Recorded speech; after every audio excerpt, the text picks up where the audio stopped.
नमस्कार।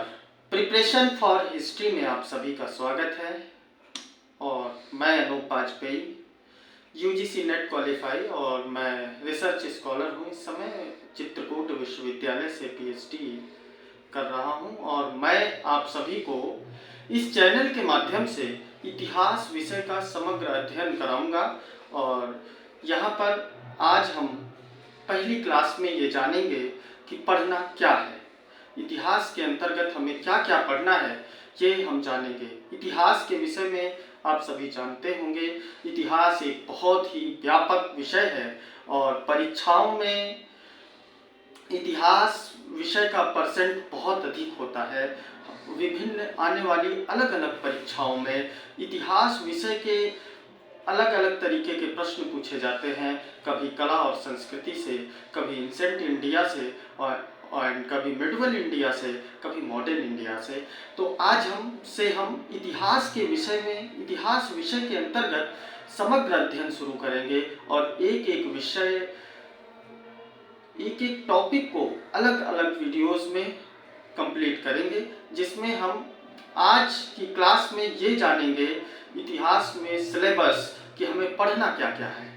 तो इतिहास के विषय में सबसे पहले जान लेते हैं इतिहास, यानी जो बीत गया है उसका विवरण इतिहास है। विवरण लिखित भी हो सकता है, स्क्रिप्ट में भी हो सकता है या फिर पुरातात्विक साक्ष्य भी हो सकते हैं। अध्ययन की दृष्टि से इतिहास को 3 भागों में बांटा गया है। पहला, प्रागैतिहासिक काल। प्रागैतिहासिक काल इतिहास का वह काल है जिस काल में मानव लिखना पढ़ना नहीं जानता था, ना ही मानव की भाषा में कोई पकड़ थी। इसलिए मानव ने इस समय कोई भी ऐसा साक्ष्य नहीं छोड़ा कि जिससे हम यह अनुमान लगा पाएं कि यह सभ्यता किस समय की रही होगी। केवल हम कार्बन डेटिंग पद्धति के माध्यम से, जीवाश्मों से ये हम पता लगा पाए हैं कि ये सभ्यता किस समय की है, सिर्फ अनुमान मात्र लगा सकते हैं। प्रागैतिहासिक काल के लोग कैसे रहते थे, कैसे जीवन व्यतीत करते थे, इसका सिर्फ हमारे पास अनुमान है तिथि क्रम के हिसाब से। प्रागैतिहासिक काल इतिहास का वह काल है जिसका न कोई लिखित विवरण उपलब्ध नहीं है, सिर्फ पुरातात्विक साक्ष्य हैं, पत्थरों के औजार हैं जिनके माध्यम से उस सभ्यता का हम, उस समय की सभ्यता का हम अनुमान लगाते हैं। प्रागैतिहासिक काल को अध्ययन की दृष्टि से 3 भागों में बांटा गया। पहले हमने जाना कि इतिहास को हमारे इतिहास वेत्ताओं ने, रिसर्चर ने, इतिहासकारों ने अध्ययन की दृष्टि से 3 भागों में बांटा, प्रागैतिहासिक काल, आद्य ऐतिहासिक काल और ऐतिहासिक काल। प्रागैतिहासिक काल के विषय में हमने जाना कि वह काल जिसका कोई लिखित विवरण उपलब्ध नहीं है हमारे पास, और सिर्फ हमारे पास पत्थरों के अवशेष हैं जिनके माध्यम से हम पता लगाते हैं, या फिर तिथि क्रम जो कार्बन डेटिंग पद्धति से पता लगाते हैं, वो भी हमें जो अवशेष प्राप्त हुए हैं, मानव अस्थि अवशेष प्राप्त हुए हैं, वहां से हमने प्राप्त करते हैं नई जानकारियां। तो प्रागैतिहासिक काल में हम क्या क्या पढ़ेंगे? पुरापाषाण काल, मध्य पाषाण काल और नवपाषाण काल। इतिहास का वह समय काल जिसका कोई लिखित विवरण उपलब्ध नहीं है और कुछ भी ऐसा साक्ष्य नहीं है जिससे एक्यूरेट, एकदम ठीक अनुमान लगाया जा सके, उसे हम प्रागैतिहासिक काल कहेंगे। सिर्फ पत्थरों के औजार ही हमें प्राप्त हुए हैं। अब हम बात करेंगे इतिहास के दूसरे टॉपिक की, आद्य ऐतिहासिक काल। इतिहास का वह काल जिसका लिखित विवरण तो उपलब्ध है लेकिन हम उसे पढ़ नहीं सके हैं। उसके अंतर्गत जैसे सिंधु सभ्यता और छोटी छोटी ग्रामीण, नगरीय एवं शहरी तथा सुमेरियन, मिस्र आदि सभ्यताएं के विषय में हम जानेंगे। ये सभ्यताएं भी इसी समय यानी आद्य ऐतिहासिक काल की हैं। प्रागैतिहासिक काल के विषय में हमने जाना कि प्रागैतिहासिक काल में पाषाण काल के को जो अध्ययन की दृष्टि से 3 भागों में बांटा गया, मैंने बताया, पूर्व पाषाण काल, मध्य पाषाण काल और नव पाषाण काल। इनके विषय में भी हम इस आगे चलकर आने वाले क्लासेस में पढ़ेंगे। इतिहास का तीसरा भाग है ऐतिहासिक काल। ऐसा काल जिसका लिखित विवरण भी उपलब्ध है और जिसे हम पढ़ भी रहे हैं। आज ऐतिहासिक काल के विषय में हमने जाना कि जिसका लिखित विवरण तो उपलब्ध है लेकिन हम उसे पढ़ नहीं सके हैं, लेकिन ऐतिहासिक काल का लिखित विवरण भी उपलब्ध है और इसे हम पढ़ भी रहे हैं और पढ़ने के साथ साथ एकदम सटीक जानकारियां हमें मिल रही है। उस समय के स्तंभ लेख और अवशेष ऐसे ऐसे मिल रहे हैं जिनसे हम यह अनुमान लगा पा रहे हैं, ठीक अनुमान ही नहीं बिल्कुल सही बोल पा रहे हैं कि यह सभ्यता इस समय की है। ऐतिहासिक काल के अंतर्गत हम 3 भागों में अध्ययन की दृष्टि से हम ऐतिहासिक काल को बांटेंगे, जिनमें प्राचीन भारत जिसे हम एंशिएंट इंडिया के नाम से जानेंगे, मध्यकालीन भारत जिसे हम मिडिवल इंडिया के नाम से जानेंगे, आधुनिक भारत जिसे हम मॉडर्न इंडिया के नाम से जानेंगे। मिडिवल इंडिया को भी हम अध्ययन की दृष्टि से 2 भागों में बांटते हैं, पहला पूर्व मध्यकाल, दूसरा उत्तर मध्यकाल। और आधुनिक काल को भी हम 2 भागों में बांटते हैं, पहला स्वतंत्रता के पूर्व का भारत, दूसरा स्वतंत्रता के बाद का भारत। तो हम इनके अंतर्गत इतिहास के अंतर्गत प्राचीन भारत में वैदिक सभ्यता, महाजनपद काल, मौर्य काल, मगध राज का उत्कर्ष के साथ साथ चंद्रगुप्त की उपलब्धियां तथा विशाल गुप्ता साम्राज्य जिसे भारत के इतिहास का स्वर्ण युग कहा जाता है, और सुंग, हूण, कुषाण, सातवाहन वंश की विषय में भी हम प्राचीन भारत के अंतर्गत ही जानेंगे। और इसके अतिरिक्त उत्तर गुप्त पीरियड के विषय में भी जानेंगे, जिनमें हर्ष का प्रशासन और उसकी उपलब्धियों के विषय में भी जानेंगे। उसके बाद हम मध्यकालीन भारत में प्रवेश करेंगे।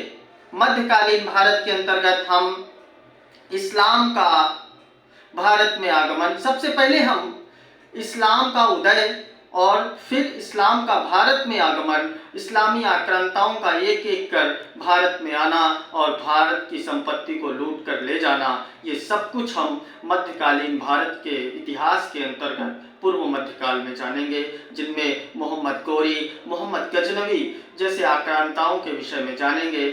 भारत पर हुए पहले इस्लामी आक्रमण के विषय में भी जानेंगे, जो 712 AD में मुल्तान के शासक दाहिर पर मोहम्मद बिन कासिम के द्वारा किया गया था। उसके बाद हम उत्तर मध्यकाल में प्रवेश करेंगे। उत्तर मध्यकाल के अंतर्गत हम गुलाम वंश, खिलजी वंश, हम दिल्ली सल्तनत का इतिहास जानेंगे, जिसमें हम गुलाम वंश, खिलजी वंश, तुगलक वंश, सैयद वंश और लोधी वंश के विषय में जानेंगे। उसके बाद दिल्ली में मुगलों का शासन आता है, हम मुगलों के शासन संघर्ष के विषय में भी जानेंगे। उसके बाद बाबर की युद्ध अभियान, हुमायूं का उत्थान और पतन, अकबर का राज्य विस्तार, जहांगीर की उपलब्धियां और स्थापत्य में योगदान तथा शाहजहां और औरंगजेब की उपलब्धियों तथा प्रशासन के विषय में समग्र अध्ययन करेंगे। उसके बाद हम आधुनिक भारत के इतिहास में एंट्री लेंगे और जिसमें हम विभिन्न यूरोपीय कंपनियों का भारत में आगमन, और जिनमें British east India company, French east India company, Dutch east India company और जो अलग अलग कंपनियां भारत में, पुर्तगाल की भी पुर्तगीज ईस्ट इंडिया कंपनी जो आई थी, उन सभी के विषय में समग्र अध्ययन करेंगे। और उसके बाद इन अंग्रेजों का किस तरीके से अपने प्रतिद्वंदियों को समाप्त करके भारत में राज्य की स्थापना की गई, प्लासी, बक्सर के साथ साथ हम अंग्रेजी राज्य की भारत में स्थापना, विस्तार और भारत में अंग्रेजी प्रशासन के विषय में जानेंगे। हम सभी गवर्नर जनरलों का प्रशासन भी देखेंगे और भारतीय राष्ट्रीय आंदोलन भी देखेंगे। भारतीय राष्ट्रीय आंदोलन के अंतर्गत हम सविनय अवज्ञा आंदोलन, असहयोग आंदोलन, भारत छोड़ो आंदोलन और गांधी द्वारा चलाए गए अन्य आंदोलनों के विषय में जानेंगे। भारत की राष्ट्रीय चेतना के विषय में जानेंगे, नव जागरण के विषय में जानेंगे, साथ ही साथ हम स्वतंत्रता संघर्ष के विषय में भी जानेंगे। उसके बाद हम पोस्ट इंडियन पीरियड में प्रवेश करेंगे, स्वतंत्रता के बाद का भारत, जिसमें हम सीखेंगे, जानेंगे कि पंडित जवाहरलाल नेहरू ने नवजात स्वतंत्र भारत में किस तरीके से अपनी विकास की रथ यात्रा को आगे बढ़ाया। इंदिरा गांधी के प्रशासन के विषय में जानेंगे। साथ ही साथ हम राजीव और अटल बिहारी वाजपेयी तथा नरेंद्र मोदी की उपलब्धियों के विषय में भी विस्तृत अध्ययन करेंगे। भारत की शुरुआत से लेकर अभी तक की सारी विकास यात्रा के विषय में हम इसी चैनल के माध्यम से जानेंगे। और ये मैंने आज का पहली क्लास है जिसमें हम आपको बता रहे हैं कि हमें पढ़ना क्या क्या है और हम क्या क्या इस क्लास के अंतर्गत, इतिहास के अंतर्गत पढ़ाएंगे और आपको बताएंगे, जो आपके आने वाली विभिन्न परीक्षाओं जिनमें यूपीपीसीएस और टीचिंग एग्जाम, विशेषकर पीजीटी और यूजीसी नेट और जो भी जिन जिन परीक्षाओं में इतिहास विषय से संबंधित प्रश्न आते हैं, उन सभी परीक्षाओं के लिए क्लास लाभकारी होगी।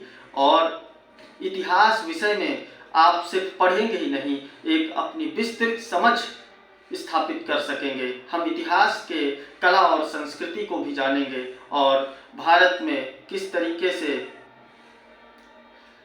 विभिन्न राजधर्मों का, विभिन्न धर्मों का, राजाओं का, राज्यों का उदय हुआ, इसके विषय में हम समग्र अध्ययन करेंगे।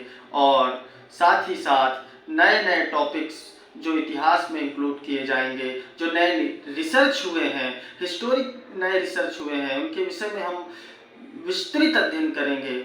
अगर आपको मेरे द्वारा पढ़ाई गई चीज़ें पसंद आ रही हों, मेरे पढ़ाने की पद्धति आपको समझ में आ रही हो, तो आप इस चैनल को प्रिपरेशन फॉर हिस्ट्री को जरूर सब्सक्राइब करें, लाइक करें और शेयर भी करें, जिससे कि हम आपको अच्छा बेहतर कंटेंट उपलब्ध करा सकें और आप अधिक लोगों तक यह लाभ मिल सके और इतिहास विषय का समग्र अध्ययन अधिक से अधिक लोग कर सकें। धन्यवाद, नमस्कार।